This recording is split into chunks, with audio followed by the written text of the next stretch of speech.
ఓడిపోయిన 6 నెలలకు అవంతి శ్రీనివాస్ మాజీ సీఎం జగన్ పై ఆరోపణలు చేస్తున్నాడు. ఇన్నాళ్ళు గుర్తుకు రాని విషయాలన్నీ ఇప్పుడే గుర్తుకొచ్చాయి. అవంతి పార్టీని వదిలేసేటప్పుడే ఈ తప్పులన్నీ ఎందుకు గుర్తుకు వచ్చాయి? ఆయన ఇంతకు ఏ పార్టీలో చేరబోతున్నారు?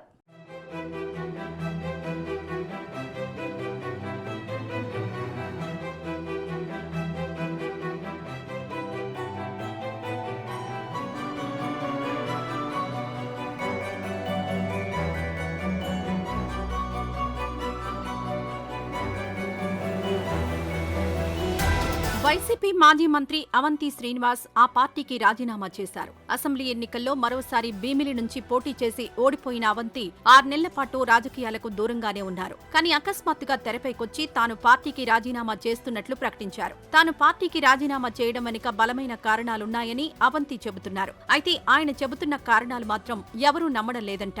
కూటమి ప్రభుత్వంపై వైసీపీ అధినేత జగన్ ఆందోళనలకు పిలుపునివ్వడం తనకు నచ్చలేదని అవంతి అంటున్నారు. కొత్త ప్రభుత్వానికి సమయం ఇవ్వకుండా వెంటనే ఆందోళనలు, నిరసనలు చేపట్టడం ఏంటని ఆయన ప్రశ్నిస్తున్నారు.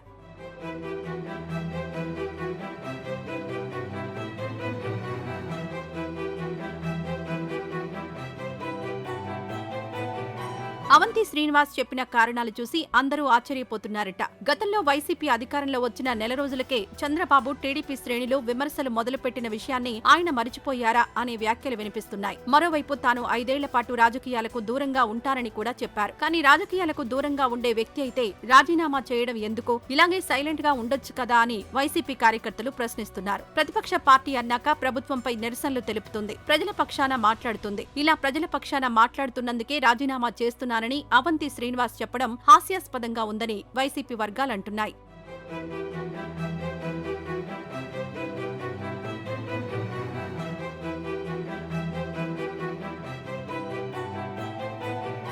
అధికారం ఎక్కడ ఉంటే అవంతి శ్రీనివాస్ అక్కడ ఉంటారనే విమర్శలున్నాయి. 2014 ఎన్నికల్లో అవంతి శ్రీనివాస్ తెలుగుదేశం పార్టీ నుంచి అనకాపల్లి పార్లమెంట్ సభ్యుడిగా గెలిచారు. అంతకుముందు ప్రజారాజ్యం పార్టీలోనూ ఆయన 2009లో ఎమ్మెల్యేగా ఎన్నికయ్యారు. ఇక 2019లో ఎన్నికలకు మరో 3 నెలల సమయం ఉందనగా టీడీపీ ఎంపీగా ఉంటూనే వైసీపీలో చేరారు. వైసీపీ గెలుస్తుందనే నమ్మకం రావడంతోనే ఆయన హడావుడిగా పార్టీలో చేరారనే ఆరోపణలున్నాయి. ఇక ఆయన భీమిలి నుంచి గెలిచిన తర్వాత జగన్ తన తొలి కేబినెట్ లోనే అవంతి శ్రీనివాస్ కు మంత్రి పదవి కట్టబెట్టారు. కానీ మంత్రివర్గ పునర్వ్యవస్థీకరణ సమయంలో అవంతి శ్రీనివాస్ మంత్రి పదవిని కోల్పోయారు. అప్పటినుంచే వైసీపీ అధినేత జగన్ పట్ల అవంతి అసంతృప్తిగా ఉన్నారట.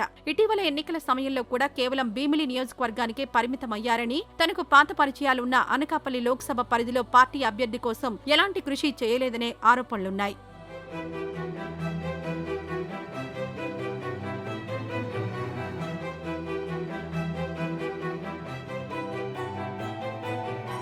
రాజకీయాలకు దూరంగా ఉంటారని చెబుతున్నా అది నిజం కాదనే చర్చ జరుగుతోంది. అవంతి శ్రీనివాస్ గత 6 నెలలుగా జనసేనలో చేరడానికి ప్రయత్నాలు చేస్తున్నట్లు వార్తలు వస్తున్నాయి. గతంలో ప్రజారాజ్యంలో పనిచేసినప్పుడు పవన్ కళ్యాణ్ తో మంచి సంబంధాలే ఉన్నాయి. పైగా అవంతి శ్రీనివాస్ ఆర్థికంగా, రాజకీయంగా, సామాజికంగా బలమైన నాయకుడు కావడంతో జనసేన కూడా పెద్దగా అభ్యంతరం తెలిపే అవకాశం లేదనే టాక్ వినిపిస్తోంది. అవంతి శ్రీనివాస్ టీడీపీలోకి వెళ్లే ప్రయత్నం మాత్రం చేయబోరని అంటున్నారు. ఇప్పటికే అక్కడ తన రాజకీయ ప్రత్యర్థి గంటా శ్రీనివాసరావు ఉన్నారు. అవంతి రాకను ఆయన తప్పకుండా అడ్డుకుంటారు. అందుకే అవంతి జనసేనలోకి వెళ్లేందుకే ఎక్కువ అవకాశాలున్నట్లు తెలుస్తుంది.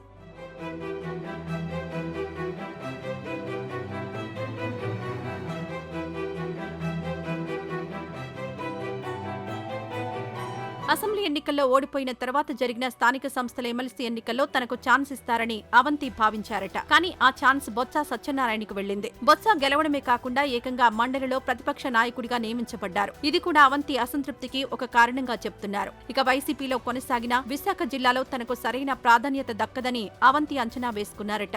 విశాఖ జిల్లాలో గుడివాడ అమర్నాథ్ కు జగన్ ఎక్కువ ప్రాధాన్యత ఇస్తున్నారని, భవిష్యత్తులో కూడా అదే కొనసాగుతుందని అవంతి భావించారట. అందుకే ఆయన అన్ని రకాలుగా ఆలోచించి నిర్ణయం తీసుకున్నారని, త్వరలోనే జనసేనలోనే చేరడం ఖాయమనే ప్రచారం జరుగుతోంది.